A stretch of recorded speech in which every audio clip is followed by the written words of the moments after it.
Comme pour tout système qui se respecte, il est important de se choisir une stratégie de sauvegarde pour garantir l'intégrité des données, la fiabilité et la continuité des activités en cas d'incident.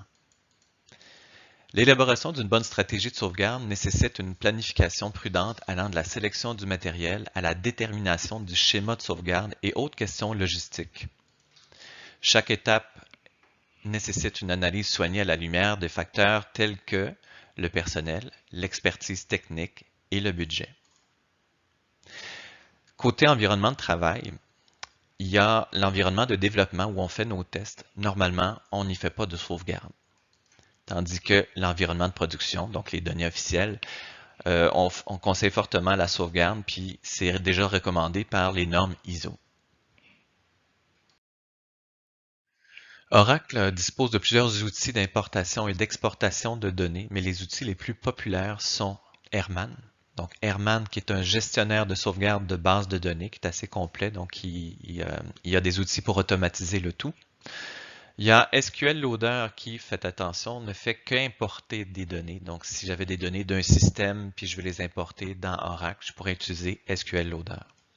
Et il y a, dans les plus populaires, il y a DataPump aussi, qui est un nouvel outil voué à peut-être remplacer SQL Loader. Et lui, qu'est-ce qu'il permet de faire? Donc, il permet d'importer et exporter des objets, donc pas seulement des données, mais des objets tels que des tables, ainsi que les données.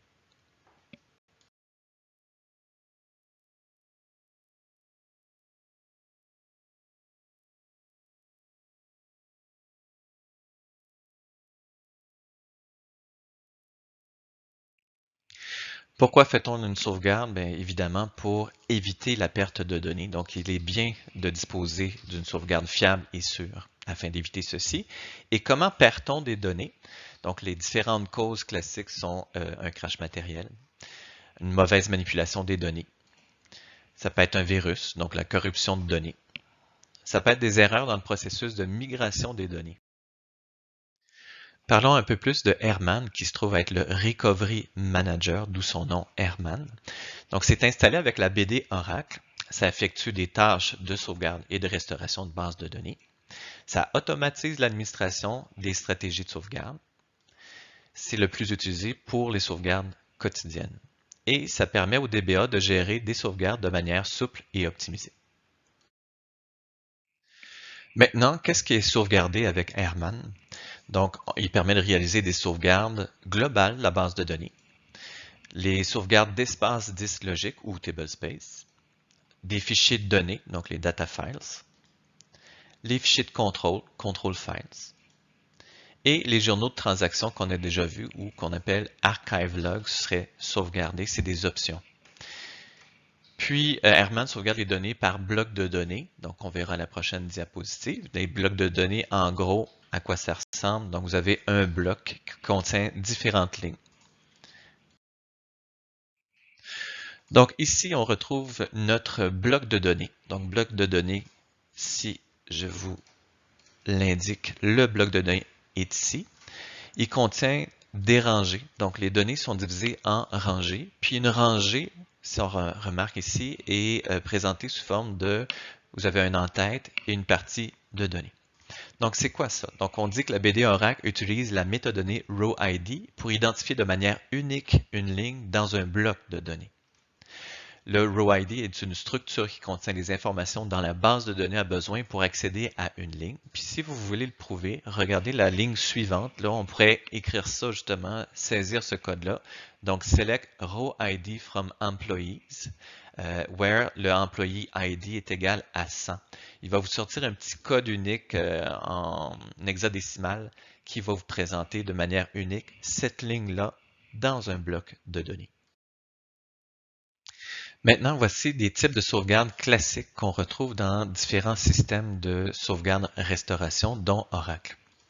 Donc, côté type de sauvegarde, il existe la sauvegarde complète, donc on sauvegarde toutes les données, ou il existe la sauvegarde incrémentielle. Donc, on sauvegarde uniquement les données modifiées, mais en deux options, soit différentielle, donc depuis la dernière sauvegarde complète, on va sauvegarder ce qui est différent, et sinon incrémental depuis la dernière sauvegarde, peu importe son type, qu'il soit complet ou incrémentiel. Je vous encourage fortement à visionner la vidéo suivante qui sera encore plus claire avec de très bons détails. Hello everyone. In this video, we're going to talk about different backup types. Now, fault tolerance can be defined as the prevention of data loss if a component fails. But in the event that fault tolerance fails, then disaster recovery would be our last option. Now, disaster recovery is the process of rebuilding an organization's data after a disaster has happened, such as data loss. So even if we have fault tolerance measures, we still need to back up our data. And there are three different types of backups. There's full, incremental, and differential. Now in this demonstration, I'm going to use the old-fashioned tape backup as our storage device. Now even though tape backups are fading away, some organizations still use them. So whether you're backing up to tape or disk, it doesn't matter. The backup methods that I discuss will apply to all storage devices. So let's talk about a full backup first. Now, a full backup is just like its name says. It's a full backup, so it backs up all the data. So in our example, all the data is simply backed into one tape. So as you might have guessed, this is the simplest form of backup to perform because only one tape is used. However, if your organization has a large amount of data, then performing a full backup daily would not be efficient. Because the disadvantage of doing a full backup is that it takes the longest to perform. But full backups do have an advantage, and that is during data restoration. Because if you ever needed to restore the data, then the data can be restored in one session. So in our example, the data is being backed up into one tape. And that single tape is all you would need for data restoration. So the data restoration is very simple. Now, an incremental backup is much faster than a full backup because in an incremental backup, the only data that is backed up is the data that has been changed since the last full or incremental backup.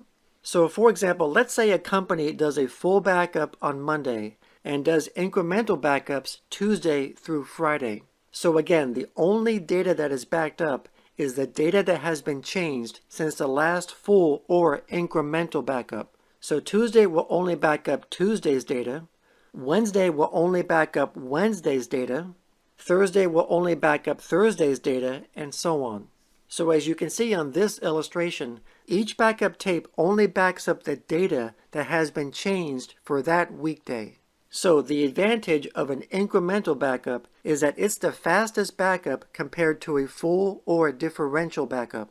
However, the disadvantage of an incremental backup is that it takes the longest when you have to restore the data. Because when you have to restore the data after you've done an incremental backup, you have to restore the full backup along with the incremental backups, and you have to restore the incrementals in the same order as you backed them up. So for example, here we have a full backup tape and a week's worth of incremental backups.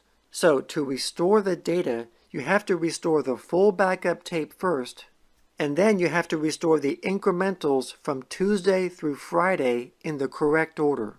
And then once that is done, you have a full data restore for that week. So you can clearly see why an incremental restore takes much longer to perform. Now, a differential backup is faster than a full backup, but it's not as fast as an incremental backup.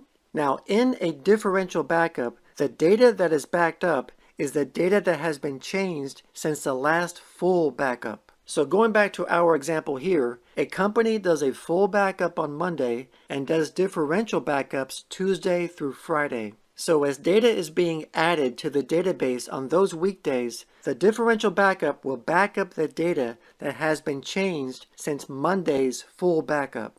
So Tuesday will back up Tuesday's data, Wednesday will back up Tuesday's and Wednesday's data, Thursday will back up Tuesday's, Wednesday's, and Thursday's data, and Friday will back up Tuesday's, Wednesday's, Thursday's, and Friday's data. So as you can see on this illustration, each backup tape copies data not only from their own day, but also from the previous weekdays as well, since the last full backup was performed. Now, after a differential backup, if you ever needed to restore the data, you would only need the last full backup and the last differential backup to completely restore your data. So, for example, if a crash were to happen on the weekend and you have to restore the data, you would restore Monday's full backup and then you would restore Friday's differential backup. And then once that is done, you'll have a full restore of your data. So here is a final review and a comparison of the three types of backups. So starting with a full backup simply backs up all the data, but it does take the longest to perform. And as far as restoring the data, the only backup that needs to be restored is the one full backup. And since it only requires the full backup to restore the data, the restore process is the fastest. And an incremental backup backs up the data that has been changed since the last full or incremental backup. And this is the fastest backup of the three because it only backs up the data that's changed for that day. But during a data restore, it takes the longest to perform because you have to restore the full backup along with the incremental backups, and you have to restore the incrementals in the same order as you backed them up. And a differential backup backs up the data that's been changed since the last full backup. A differential backup is faster than a full backup, but it's slower than an incremental backup. And as far as restoring the data, a differential restore requires the full backup and the last differential backup. And the restore procedure is in the middle. The restore is faster than an incremental restore, but it's slower than a full restore.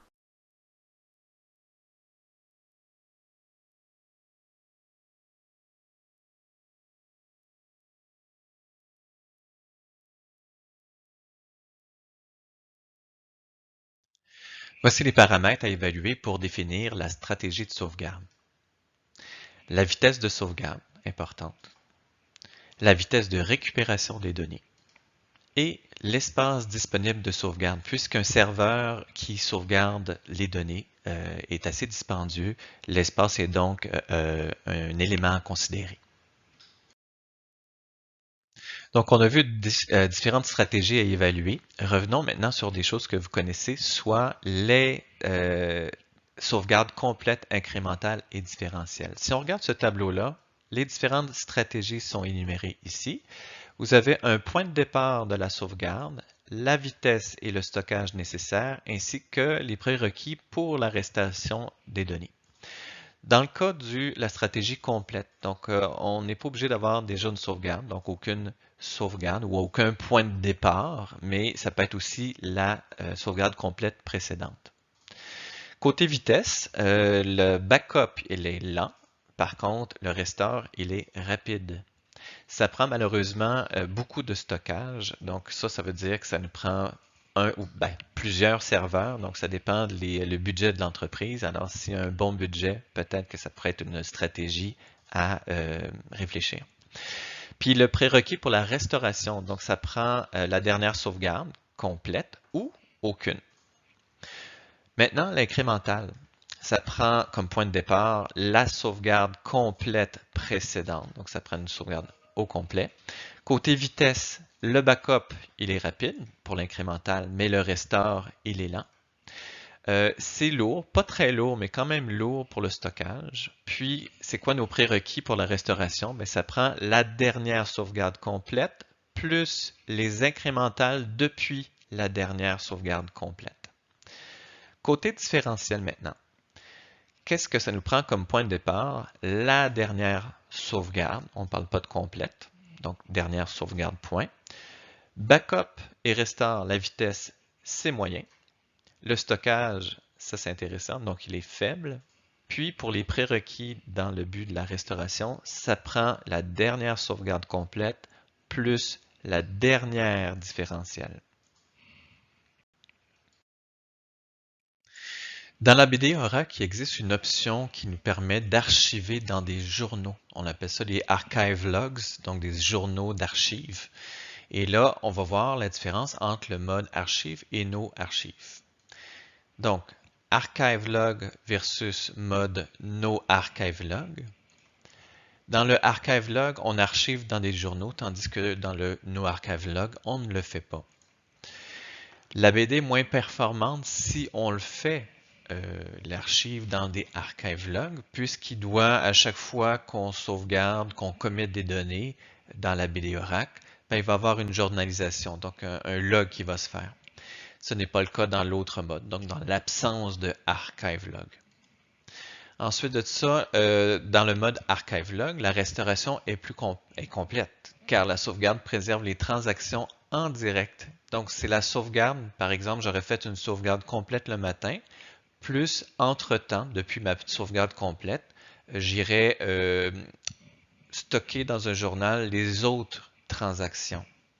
Tandis que dans le noarchive log, il y a juste le backup de début de journée qui compte. Il disparaîtra par la suite. Donc, c'est-à-dire, si je fais des transactions dans la journée, ben, ces transactions-là risquent d'être perdues parce qu'il n'y a pas eu d'autres backups et il n'y a pas d'archives non plus. Donc, la stratégie, pourquoi utiliser Archive Log?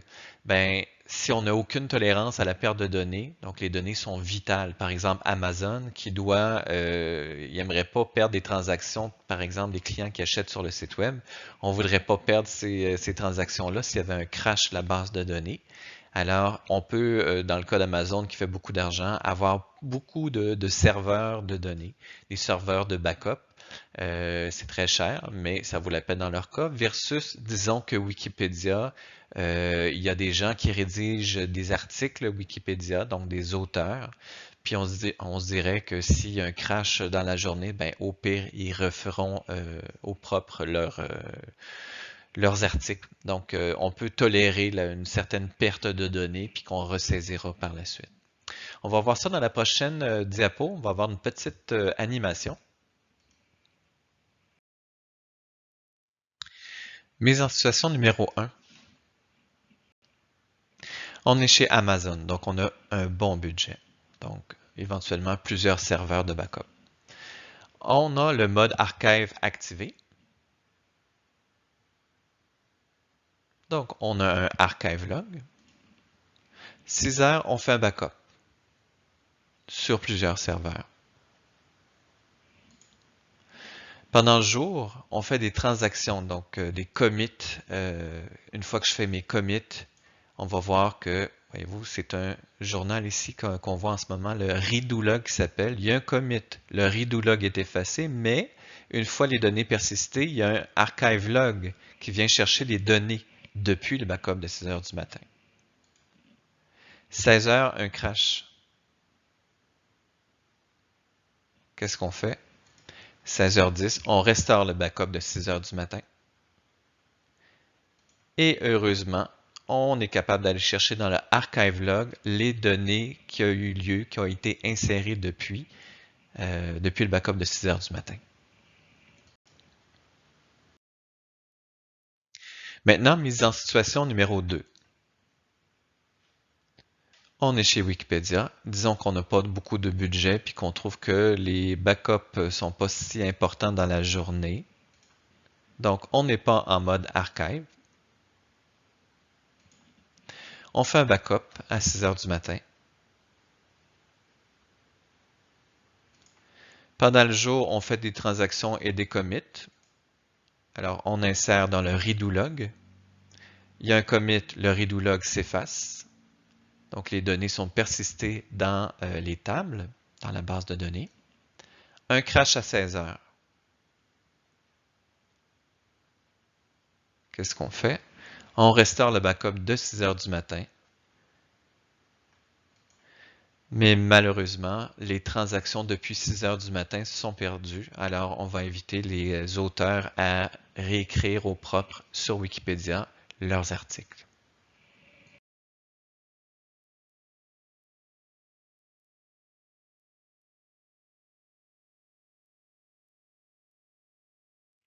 Passons maintenant au prochain utilitaire, soit le SQL Loader. Donc, si on revient sur la définition, donc ça permet de charger des données d'un fichier externe dans une table de la base de données. Il peut analyser de nombreux formats de fichiers délimités, tels que CSV que vous connaissez assez bien, donc un espèce de format Excel exporté en base de données de type texte. Et il faut vraiment faire attention parce que cet utilitaire-là, c'est juste pour importer des données d'un autre système, par exemple, vers la BD Oracle. Il y a un petit tutoriel si vous voulez l'essayer, donc sur Oracle Tutorial, si vous voulez en savoir plus.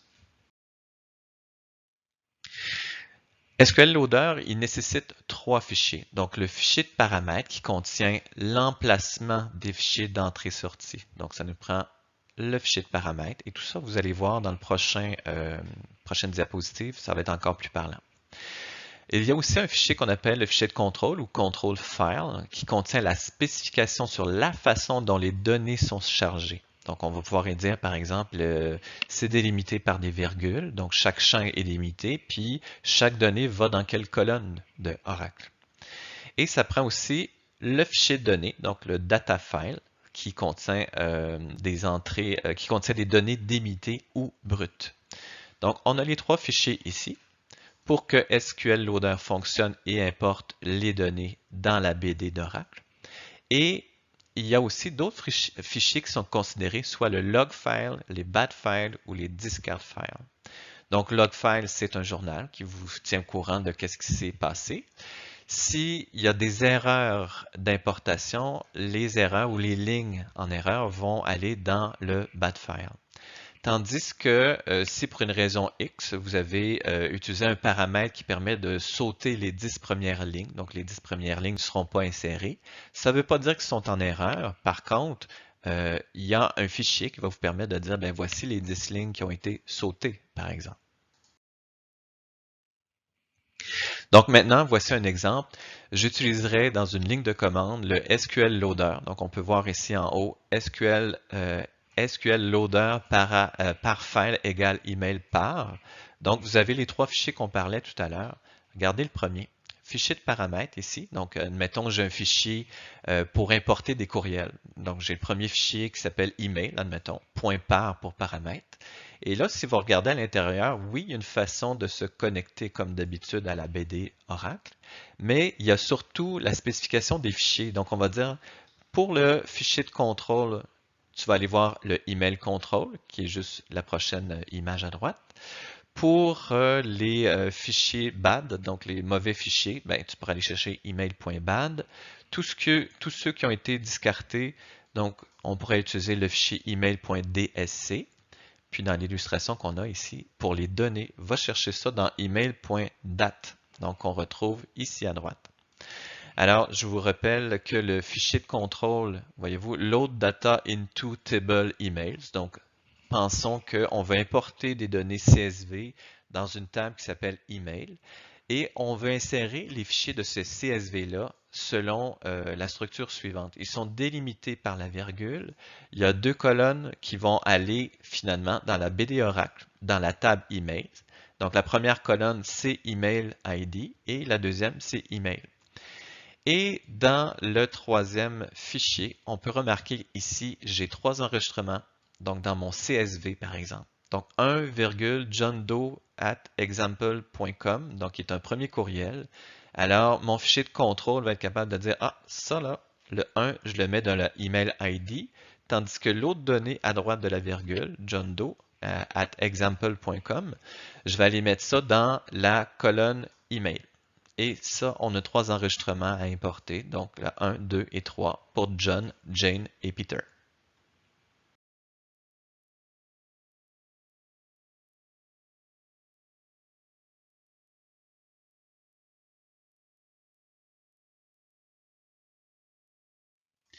Maintenant, voici le dernier utilitaire, soit DataPump. Donc, qu'est-ce qu'il fait, lui? Donc, c'est un utilitaire de transfert de données rapide fourni par Oracle. Il est disponible depuis la version 10G de Oracle Database. C'est un nouvel outil destiné à remplacer SQL Loader. Vous vous rappelez le SQL Loader qui permet seulement d'importer des CSV dans des tables Oracle. C'est beaucoup plus malléable car ça crée des fichiers qu'on peut copier puis déplacer. Il s'exécute en ligne de commande DOS, mais on peut aussi, et on ne le verra pas, mais vous pourriez faire la recherche par vous-même. Donc, on peut utiliser le PLSQL via un package qui s'appelle DBMS DataPump, si vous préférez. Nous, c'est dans l'exercice et dans le TP, c'est ce qu'on va utiliser en ce moment. Donc, le DataPump et en ligne de commande. Mais comme je vous dis, vous pouvez nous le démontrer avec des commandes PLSQL, des instructions plutôt PLSQL. Puis ça doit être exécuté, ce package-là ou ces lignes de commande-là, donc le data pump, il doit être exécuté par le rôle sysdba. Toujours pour le data pump, il y a deux commandes possibles, évidemment, l'importation et l'exportation. Donc l'importation, on peut voir que c'est la commande impdp et l'exportation, c'est expdp.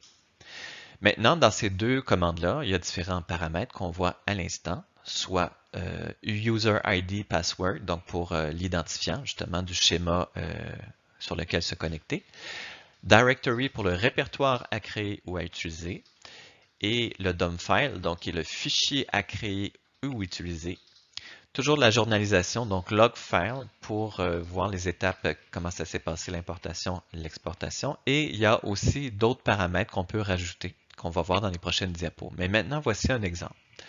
Donc l'exemple expdp, donc exportation, on peut voir que le user ID password, en ce moment, voyez-vous, il y a le schéma système, le mot de passe, puis là, nous, je l'indique comment on doit l'utiliser dans notre installation d'Oracle. Ensuite, vous avez le directory, donc le répertoire, qui est comme un mot-clé, un pointeur qu'on va voir un peu plus tard. DOM file, donc mettons exportation de table de CRM, .dmp pour DOM file. Ensuite, on a le log file, donc ici un fichier .log, et d'autres paramètres. Donc un paramètre, par exemple, qu'on va apprendre dans les prochaines diapos, qui est tables, par exemple. Et l'importation, ben, c'est sensiblement pareil, sauf que ça va être impdp, ainsi que différents paramètres. Donc maintenant, première étape, avant d'utiliser tous ces paramètres-là, il va falloir créer les deux instructions suivantes. Donc, create or replace directory. On va y voir ici, là. Donc, je crée un répertoire qui s'appelle testdir, donc test directory, as C Oracle Backup, par exemple. Donc, ici à gauche, on dit qu'un répertoire ou directory n'est qu'un pointeur vers un répertoire physique. Donc, testdir, c'est comme un pointeur vers le répertoire physique qui est C Oracle Backup. Puis on dit que sa création ne crée pas réellement le répertoire physique sur le serveur de base de données. Par contre, une fois qu'on a créé ce fameux pointeur-là, il faut donner des privilèges de lecture-écriture sur le répertoire. On peut voir ici Grant Read Write on Directory. Puis on voit le pointeur ici qui est octroyé. Donc on donne les droits de lecture-écriture sur le répertoire à Scott, qui est un schéma utilisateur. Maintenant, les différentes commandes. Donc, paramétrer les commandes d'import-export. On a vu les principales, donc les communes, on va dire, pour importer et exporter. Mais dans les prochaines diapositives, on va voir d'autres paramètres possibles. Ici, on a le premier paramètre, tables, donc qui permet de spécifier les tables à exporter. Fait que là, vous voyez qu'on a toujours le même exemple classique. Sauf ici, voyez-vous, tables est égal à schéma CRM point la table des employés, puis point la table des départements, par exemple. Le paramètre schéma pour le owner, donc le propriétaire, spécifie les schémas à exporter. Ici, encore une fois, exemple classique d'exportation, sauf qu'on a rajouté le paramètre schéma est égal à HR. En voulant dire, c'est seulement le schéma HR que je veux exporter. Si je veux faire une exportation complète, qui va être le sujet de l'exercice et non pas du TP, mais l'exercice, ça va être d'utiliser le paramètre full. Full est égal à yes, Y. Donc, ça exporte les objets et les données de la base de données, donc toutes au complet.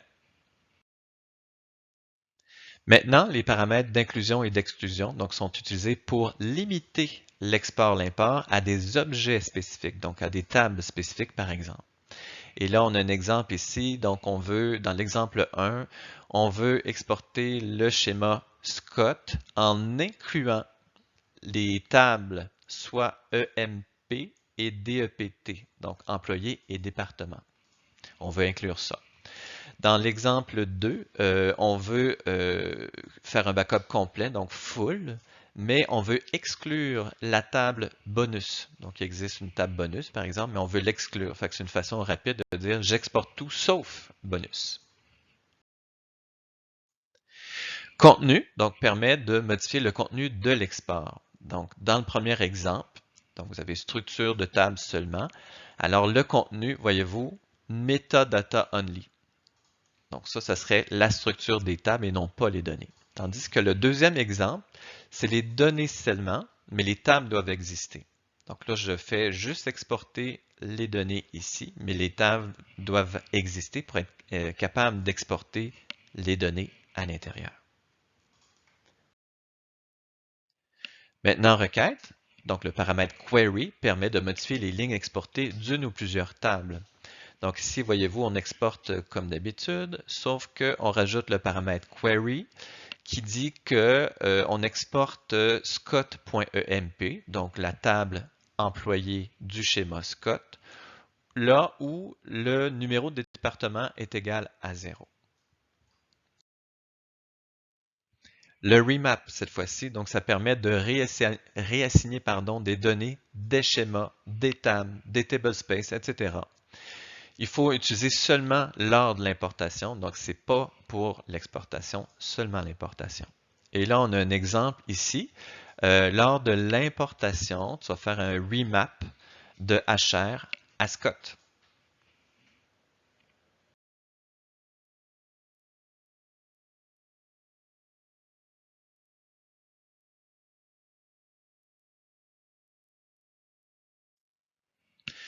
L'exercice que vous allez faire est basé sur le schéma OT, donc qui est utilisé aussi pour certaines démonstrations. Mais l'exercice 1, finalement, ça serait de tester le datapump en suivant les différentes étapes pour réaliser ceci. Et là, on peut voir que je l'ai fait moi aussi de mon côté. J'ai d'abord créé les répertoires comme on parlait. Donc, revoyez dans les étapes de ce PowerPoint-là. Donc, comment créer les répertoires. Et ensuite, il y a des lignes de commande qu'on peut exécuter. On peut voir ici que je l'ai fait avec le paramètre full égale Y. Et lorsque ça fonctionne, ben, vous pouvez voir qu'il est en train de traiter les différents objets qu'il est en train d'exporter, par exemple. Bon exercice.